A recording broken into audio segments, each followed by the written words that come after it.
Hello and welcome to the Road from Emmaus podcast. I'm Jason Lowe, joined by Andrew Chow, and we are two totally ordinary Catholic guys hoping to share our journeys. Like the disciples on the road to Emmaus, we've each encountered Christ in our lives. Join us as we talk about what comes next. Today, Andrew and I tackle the topic of infertility. It's not something we often think of. We grow up planning to get married, to start a family, and to have children, but sometimes for whatever reason that last part doesn't happen. It's a difficult cross to bear, and our hearts do go out to anyone who does have to bear it. We talk about different approaches that might help, and we also touch on in vitro fertilization and why the church is against it. So I made an executive decision with our podcast. I've decided we're switching from being a religious Catholic podcast to a tech podcast. Yeah. You and I recently acquired new pieces of technology. Yeah, we did. That we're both pretty pleased about, I think. Yeah. So. I didn't even... Is this the one? This is the new laptop. Yeah. Very observant of you. Good job. So, for the uninitiated, this is... I bought a new laptop just last week, I think. And... it's a Lenovo ThinkPad. I'm going to try to do this tech podcast thing properly. It comes with a AMD Ryzen 5 5500 CPU, which I'm pretty excited about just because, my previous CPU is, I think, 5 years old at this point, which isn't that bad. It's not like I do a lot of hardcore processing or anything, but I guess for this podcast and other personal projects like video editing and things like that, having a better CPU is definitely helpful. It's too bad I can't do my work stuff on this laptop because with like my Excel spreadsheets and kind of all the intense formulas and the hundreds of thousands of rows of data, it would be helpful to have a processor like this, but that's okay. I'm happy with this thing. I tried playing a few lightweight games on it last night and they seem to check out better than my previous laptop, which I loved. I'm giving it to my mom, so it is being used still, at least. I'm not just throwing it away. But you recently got a new phone. Yeah, I got a new phone. I got a Pixel 6. I pre-ordered it. It's a Pixel. I was talking to my brother about it because he was thinking about getting it too. And he was like, is it great? And I was like, I feel like the wow factor just happens the first time you get a Pixel because it is, in my opinion, a better experience than other phones. It is a great phone. But then going from Pixel 3, which is what I had previously, to a Pixel 6, it's really the same experience, just on a different Android OS. Yeah. So a little bit different in that sense, but nothing worlds apart. Yeah. But yeah, it's been good. And then the thing that I'm disappointed about is such a first world thing, is that in North America they give you the Pixel Buds with the Pixel 6 if you pre-order. Just as a promotion thing. Just as a promotion thing, exactly. So a couple things. So first of all, their site was down on when it was released, so the checkout didn't even work. By the time the checkout worked, the Pixel Buds were out of stock, but they're supposed to email us to still give it to us. Yeah. But then in Europe, I told you this, they're giving out the premium top of the line Bose sound noise canceling headphones. Yeah. And then we don't even get the actual Pixel Buds; we get the A series. So it's all right. Just love to live in North America. It's a tough one. It's a big difference. We were joking about you moving to Europe just to pick that up. Something else that's disappointing is the topic that a lot of us I think don't really think about, and that's the topic of infertility. And so that's something that we want to talk about today, kind of share about, maybe more so speak about as opposed to sharing, because I think so. This is actually a topic proposed to us by my girlfriend.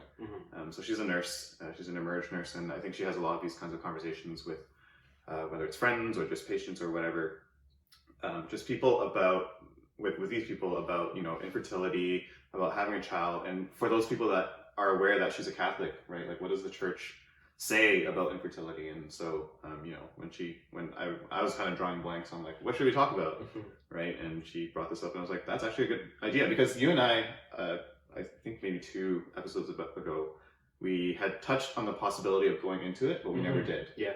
Don't remember what that was for. I don't know if you do. Nope. But I think now is a good time. It deserves its own kind of episode anyway. And so infertility, right? The idea that when you are trying to have a child, when you're trying to conceive, that you just can't, that you are unable to, for whatever reason. I think when kind of reflecting on this topic, For me, one of the first things that comes to mind is the expectations that are set. Right? If you ever think about, like, I think just going through your first 30 years of life, you know, from your own perspective, it's always like, okay, like I don't know if you were like this, but I was a little bit like this, where I was like, okay, by 26, I'm gonna get married, which didn't happen. I'm gonna, you know, have a couple kids, and you know, I want one son, one daughter, which is how I was raised. And you know, that's kind of the typical framework and structure that a lot of people kind of build within their minds over years and years and years. Yeah. And then even from the perspective of a friend or a family member, right? Like, I'm sure you've been getting a lot of this over the last 3 months or whatever. It's kind of like, you know, you get married or you become engaged and you start thinking ahead and planning for your family and being like, okay, you know, same thing. You know, you're asking your friend or your family member, like, when are you guys expecting to have children? Or, you know, all these things and all these conversations. And there's kind of that inherent, again, expectation, almost an inherent pressure. Yeah. To have a child, to start a family, once you get married, right? Even to have grandchildren, right? A lot of people even think that far ahead. Yeah. And so you rarely ever actually think about, you know, what happens if that doesn't happen, like if I'm not able to have a child. Yeah, it becomes definitely, like, the closer you get to that stage, I think, the more real it becomes as well. I think it's one thing to, you know, be joking to you with your girlfriend and say, like, oh, like, you know, when are the kids coming? But definitely, like, now it's very, it's palpable in my life now, right? Like, it's every conversation I have with my parents, like, they're helping me plan out, like, how we'd be able to afford a bigger home, and I'm just like, Dad, I'm just trying to make dinner. You know. So I think that's you with any type of planning conversation in general. But yeah, so it's that kind of a thing where it's I think there are definitely lots of expectations around it. It's a very sequential thing overall that that is normal to think about, I think, because, you know, definitely you see all around us with lots of people that we look up to, even, right, that have that nuclear family structure, and that is seen as the norm, quote unquote, and then, you know, any departure from that becomes a question of why. And almost, you know, we are almost conditioned in a sense, in the way to think of not reaching that to be some sort of failure, right? Yeah, exactly. And so, you know, we talked about disappointment and expectations. If I were to just, you know, kind of diagnose one of the initial things of how to deal with infertility, and we're going to get into this in a lot more detail, but I think it's kind of resetting your expectations, right?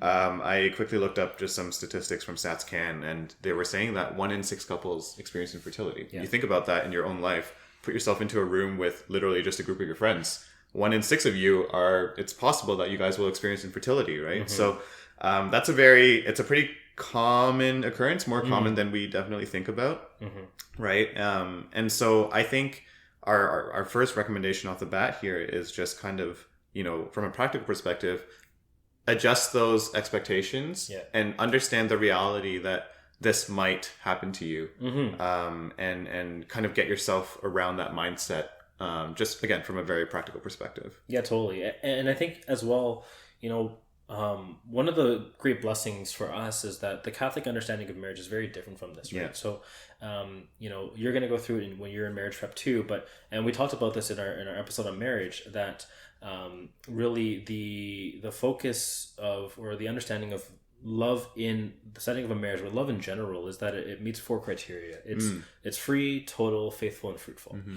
And really the pitfall that we fall into is hearing fruitful and immediately thinking children. Because this, while it can be true and is a beautiful thing when it happens, is not the only form of fruitfulness in marriage. And I think that's something that's really important to understand. So the easiest way that I can paint this picture is that I'm 3 months married. I do not have children. That does not mean I have a failed marriage. Right. For sure. Right. So fruitfulness can come in so many different ways. And I think that's something that's really important to recognize, because that's something that we look at even in our discernment for marriage, right? Is my love with my significant other fruitful, right? In that it bears fruit in my life. Not necessarily children, but does it help me grow? Is there fruit in virtue? Is there fruit in all these other different things? And that's what fruitfulness is.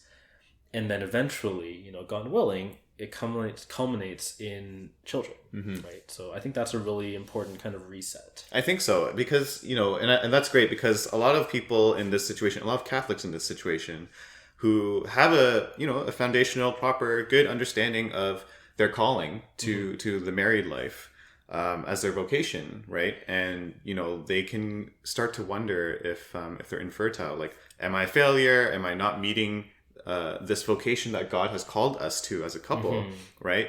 We're trying to practice natural family planning, right? We're trying to follow the laws that God has written into our bodies to enable our ability to have a child.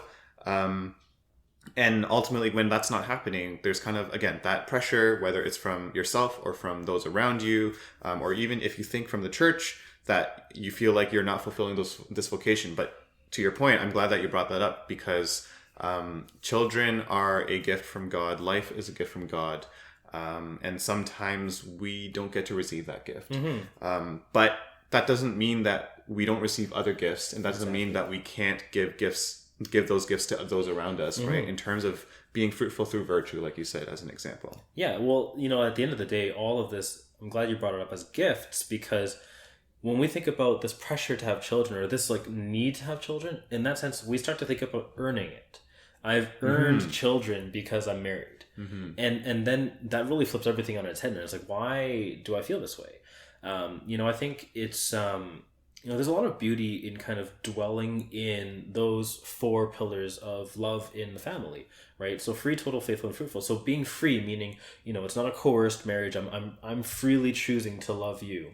Full, meaning I'm giving all of myself to you and I'm receiving all of you, inclusive of that inability to bear children, right? And to be faithful in that, to persist through that love with each other through that. That's how we're going to find the fruitfulness, right? The only reason this is playing out so clearly in my head is because I literally talked to Father Ralph the other day, and I was like, hey, this is it's really boggling my mind a little bit here. How can love not be fruitful? Because fruitfulness really is coming from God. It's a gift from God. And if we're loving each other, and if God is love, then there's going to be fruit. Yeah. And so that's where, not to put that pressure on it necessarily being children, but to focus on, am I freely loving you? Am I loving all of you? And am I giving all of myself to you and accepting all of it? And are we persisting in that? Are we continuing and persevering in our love to be faithful to each other? And then discerning, where is the fruit, whether it be children or otherwise? Something that is often tied to being fruitful is just being pro-life in general. And I think a lot of people, when thinking about infertility, they will turn to something called in vitro fertilization, or IVF. And this is a thing where, what happens is the sperm from the male is taken, and then the eggs from the woman are harvested. They're put together into a dish, right? In a lab. And through that, they're trying to create the embryos to essentially have a child, right? Create a baby almost. Now, I think one of the stances that people often have who are going through infertility, especially, right? They look at IVF and they're like, why? Because the church teaches against IVF, right? Why would the church look at something like IVF as something that is a grave and mortal sin? Because it is a pro-life thing where we are trying to encourage people to have children, right? Why would IVF be a bad thing? I think, at the core of this really is the understanding that actions have purpose. And the reason why having children in marriage is beautiful is that it is that full act of that covenant of love, right? It is the full act of that free, total, faithful, and fruitful love. And in essence, through, being intimate with your spouse, that's where you're saying, literally no barriers, no strings attached, no nothing. All of me is a gift to you, and all of you I receive in and of anything that comes with it. And to go into something like in vitro fertilization is essentially saying, well, no, actually, this part of you I'm not Mm-hmm. happy with. I don't want to receive. And now all of a sudden, you're taking creation of children, in essence. This is no longer a fruitful thing of having children in a marriage. This is now, I'm going to create children outside of wanting to love you. And I think that's really where the disconnect happens, and that's why it's looked at so gravely. It's that now the intention is taken away from the action, Mm-hmm. right? We're now saying that I can create children without having the intention of loving you. Whereas in a fruitful marriage, it is, I love you to the point where children come of this. You're fundamentally separating that act of conception Mhm. from the marital act, the Mhm. sexual act. And I love that you said that it was a covenant, right? Mhm. Because it is. And I think, I was like, why isn't this pro-life kind of thing? And, in a way it's kind of like, yeah, because you're encouraging life, it's quote unquote pro-life, but that's not the whole, I don't know, encapsulation of what pro-life means. Mhm. Pro-life is still tied to, consummating your love within the marital act. Mhm. And as a result of that, your unity with your spouse, your union with your spouse, and that strong bond of love that is supposed to mirror the love between God the Father, God the Son, and God the Holy Spirit, creating a child through that marital act is a necessary part of, being pro-life, and also of just understanding that this is something that this is how God intended for children to come into this world, right? Mhm. If we are looking at this as, IVF is something that's acceptable, you're starting to think of yourself as God. Mhm. You're starting to play God, where you're manipulating, again, the sperm and the egg. You're putting it together yourself in a lab, or through the scientist, whatever.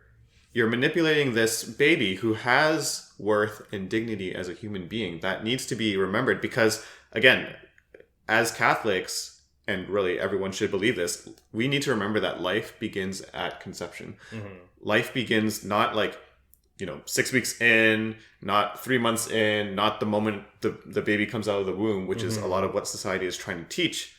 Life begins at the very, very moment of conception, right? There's no other way to think about this, because if you think about, whenever a sperm and an egg come together, the only thing that will ever come out of it is a human child. There's nothing else, right? Life does begin at conception.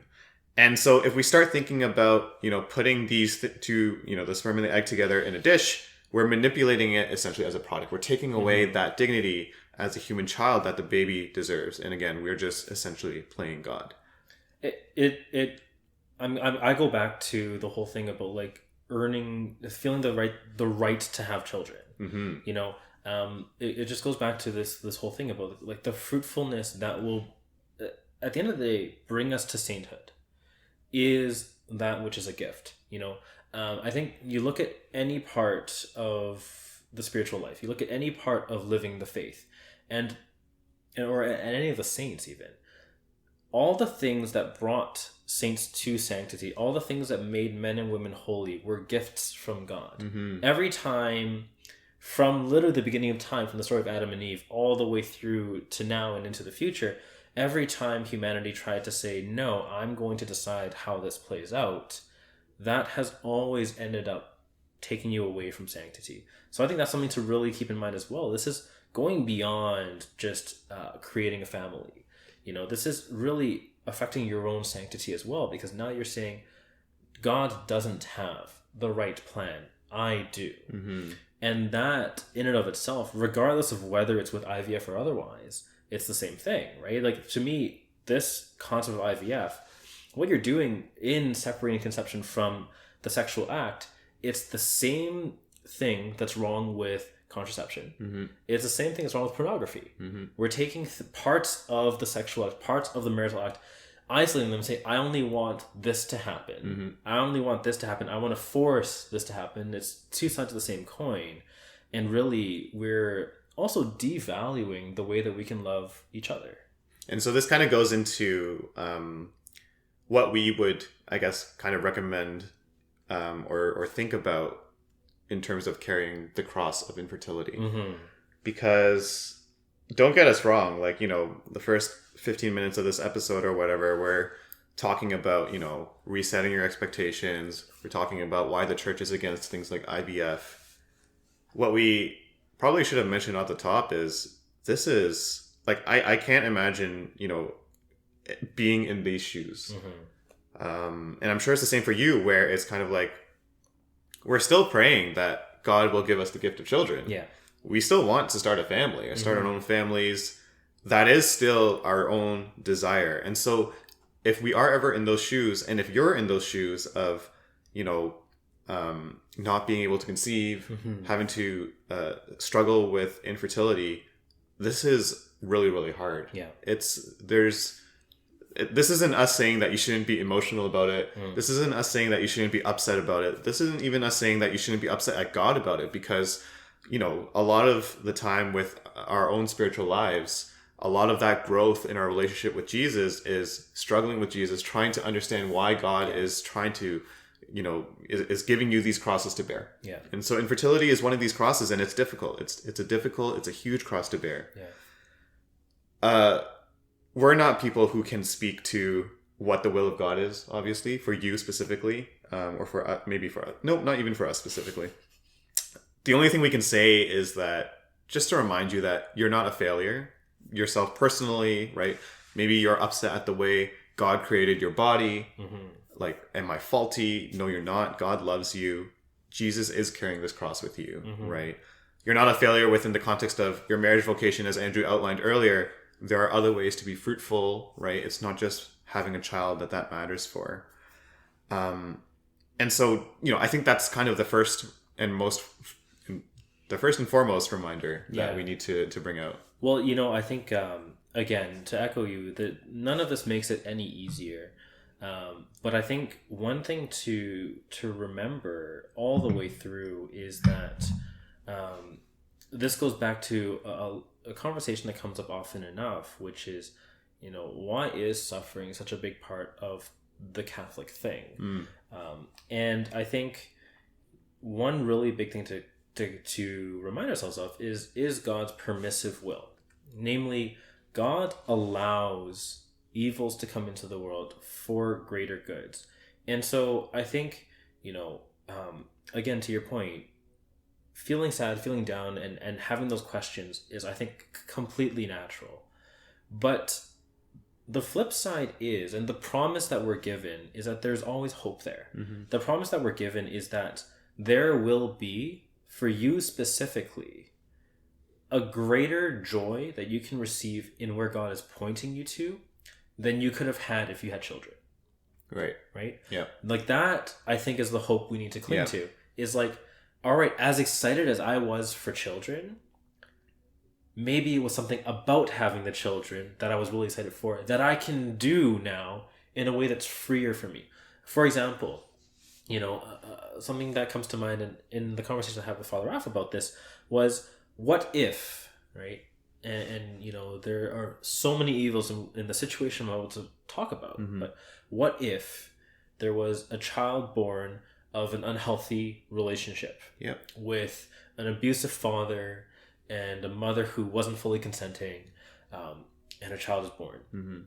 What if that child has to go into now, the social custody, has to go into, quote unquote, the system to be adopted, fostered, or what have you? What if this couple who was not able to have children of their own then now pour out that abundant love to love this fostered child who is without biological parents that can love him or her in that way, which would need, and I think we can all agree about this, to love someone else's child the way that they need to be loved by their own parents. That requires a supernatural love. Right? And because those two had felt that gap, had realized we need to love children, but not children of our own, what if that brings the whole situation back around towards sanctity, as opposed to that child now being resentful? Now all of a sudden, that would be, in my mind, or I would imagine for those parents, more fulfilling than raising their own children from start to finish, because you have loved a child who was in a situation devoid of love. You have loved a child who without you would have been put on a path that is very far from the straight and narrow. And like these are the kinds of things that I think we need to cling to when we're coming across disappointments like this, whether it be infertility or otherwise. It's God's promise to me is that I will find more joy and fulfillment in what's next than I would have if he gave me what I asked for right now. And the only thing I would touch on is maybe it's not even necessarily more joy or more fulfillment. I think it's just a different kind of fulfillment and joy that you wouldn't have experienced otherwise. And just drawing this back to how you said earlier of how, you know, fruitfulness does not necessarily just come of you having your own child, right? This is still another example of being able to show that you can be fruitful through your calling to married life. Right. And so, you know, you've just alluded to it, adoption being one of those, perhaps the most practical ways of, you know, if you are infertile, you know, there are many adoption agencies, Catholic adoption agencies where you can kind of look into. And I love that you specifically pointed out that to love a child who is not your own, because again, going back to the whole expectations thing, no one really very few people really kind of spend their entire lives thinking, you know, I'm going to adopt a child instead of I'm going to have my own child. Right. And I think that's kind of just an inherent note, I suppose, within the idea of being adopted. But the beautiful thing about it is that, like you said, it actually just creates a beautiful opportunity to find that supernatural love, give the child this love that they definitely most likely wouldn't have gotten otherwise. And so to circle back to what you brought up about suffering, I think this is just highlighting the whole idea of redemptive suffering, right? And not to zoom out from the picture too much, or to go too much on a tangent, but this is why we believe in Jesus Christ, right? Because he went through the suffering of carrying his cross, of dying on a cross and being crucified, and then he redeemed it. He made something good out of the collective sin of humanity and set all of humanity on a new path, a path that could go to his own kingdom. And kind of in a more micro way, that's kind of what we're trying to bring out here, where you are carrying this cross of infertility, right? You might be. And maybe you're carrying some other cross. We are all carrying some kind of cross. Just have faith and have hope that Jesus and God in their love for you will redeem it and find a way to bring you to, you know, happier days, just something that is more loving because God is love. And so they will bring you to them. They will bring you to love because they are love. God's not going to waste your desire, you know? I think that's like so critical to this whole thing. The desire to love children is so beautiful, and it's something that, you know, it's not. And here's another piece too. It's not particular to the marriage vocation, right? When I talk about free, total, faithful, and fruitful, that's not just love in the marriage setting. Consecrated single people still are called to love others in a fruitful way. You look at lots of different spiritual mothers and spiritual fathers, to, you know, priests, to saints, to people all over the world. You know, it's just, you know, the different possibilities that open up. You know, I think it's something that's really full of hope. So I think at the end of the day, again, like, not to minimize any of the burden, but if I can encourage to focus on the hope that it brings out, you know, I think there's something there that can be a challenge to God too, right? That can be a really beautiful prayer. You know, God, if you're not giving me this, make it like crystal clear to me what you want me to do. You know, God, if this isn't it, show me what I'm supposed to do, because right now I'm not feeling it. You know, like, that could be a really beautiful prayer to help and find that hope of, where can I share my love? Where can I share the joy that you've given me? Where can I share all these beautiful things in my marriage, so that you can ultimately bear the fruit that you're meant to bear? You've mentioned this twice already, but I want to circle back to the idea of just thinking about children as, you know, something that you really want, right? Like the strong desire, but sometimes I think crossing over to the threshold of, thinking of it as not necessarily a gift, right? Not understanding that children are gifts and that life is a gift. I just want to highlight this one more time, because, if you are going through infertility and you really, really want a child, really, really bad, I'm sure many of us do. I think, as with anything in the spiritual life, we really need to go back to examine this desire, right? Are we beginning to see potential children or children in general as commodities, in the sense of, there's a lot of, just in society in general, Catholics included, where there's a big kind of mentality of like, a lot of pride of being able to have your own flesh and blood in the form of your own child, which is totally justifiable. We should, of course, be proud of our children. We definitely hope our own parents are proud of us. But we need to be careful not to think of them, again, as commodities, where it's kind of like, I am the initial point of creation or something like that, right? Just like anything else in this world, we need to understand, as you've already said, everything is a gift. Children are a gift. Life is a gift. There is nothing that we deserve, right? All of this is, whether it's my laptop, whether it's your phone, whether it's your spouse or my girlfriend, our family members, our friends, our careers, all of these things are gifts given to us by God. There is nothing that we should feel entitled to. And as tough as this may be to swallow, that also includes our own children, right? And just to be clear, there's no, we're not trying to, judge you or trying to be preachy, when we say that, we really need to get our heads around this kind of teaching and concept.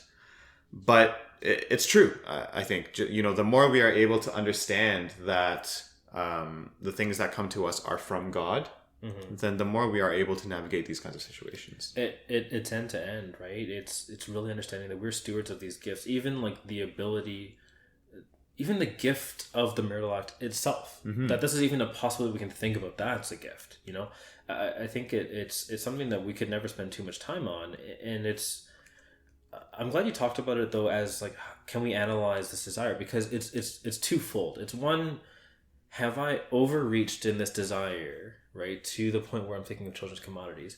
And then if that's the case, like, don't just dwell there and be like, oh my gosh, like I suck. But like, it's like, okay, well, no, that started somewhere. What was the desire? What actually is the deep desire there that makes me want to have children? Is it wanting to share my faith to the next generation? Is it wanting to spiritually foster someone else? Is it, all the different multitude of areas that are included in parenthood? What is it specifically that draws me there? And at the end of the day, is that only available in having my own children? That can really open doors in terms of seeing, where am I being called? Where is the fruitfulness lying? That is going to be a part of our marriage. So I think we should wrap up. But before I do, like, is there anything else you want to say just in general on this topic? Or no. So I think a couple addendums and bullet points, just as kind of additional mentions. It's not quite infertility, but I do also want to touch on the topic of miscarriages.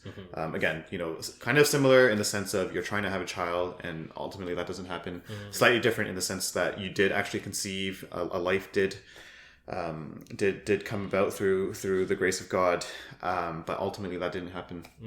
I think, obviously a lot of what we said in terms of not being failures, that God is bearing this cross with you, all of that definitely still applies. But I think more so just a quick reminder to pray for the couples who are going through these things. Again, expectations, right? I think this is not something we often talk about because my girlfriend is a nurse. I have a bit more exposure to these kinds of things. And so they are more common than we're used to. And, pray for these lives, right? Pray for these lives. There is actually a feast day called the Feast of the Holy Innocents. It's December 28th. The origin of this is, thinking back to the Gospel of Matthew, where King Herod hears about Jesus, the baby that has been born, and he orders the execution of all these firstborn males under the age of 2 within Bethlehem, that area. He orders their execution to try to protect his own kind of kingship, I guess. So that's kind of the origin of this feast day, but it's also a feast day to kind of remember the children who have lost their lives in these kinds of situations with miscarriages as well. Again, remember that life begins at conception, right? And so December 28th is the date. So, if you weren't aware, I think just increasing the awareness of the the common occurrence of things like miscarriages, which are, again, very, very difficult crosses to bear as well, along with infertility. Keep these kinds of things in your prayers, and keep these couples in your prayers as well. And, finally, just on the topic of keeping things in the back of your mind, I think the whole point of this episode is not to necessarily discourage you from, when you're speaking to your family and friends, the whole expectations thing that we started with. You don't necessarily have to stop being like, oh, like, when are you having children? Or, we really hope that you have a child. Or I don't think we should censor these things, because we still have a responsibility almost, which almost puts it too formal, but there should be joy in celebrating life. Yeah. There should be joy to encourage people to have children, to ultimately just, again, be pro-life, and to encourage this beautiful act that God gave us that leads to children. So no need to censor that, but I think at the same time also keep this kind of reality in the back of your minds, understanding that, sometimes it can be too much if you're asking this question too often, right? Or if you're taking it beyond, I don't know, even a joke, or even a joke, depending on the person that you're talking to, might be too much. So just kind of be a bit more sensitive to that, I think. Yeah, I think at the end of the day, just be loving to the other person, right? It's great to be excited on someone else's behalf, but it's another thing to just like say it to the point where it's like, all right, like, do we need to be talking about this? And to see, like, is that other person uncomfortable? Because to your point, like, this is a reality for a lot of people, and it can become a really awkward topic very, very quickly. So just being sensitive, I think, goes a long way. And so we are sensitive to the time that we've taken up out of your day. So thank you for listening, as always. We pray that... Oh, one thing I forgot, actually.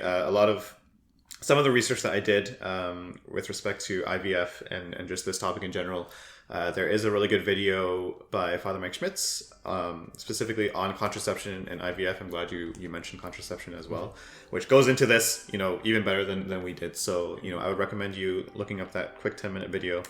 But yeah, so I think that's it.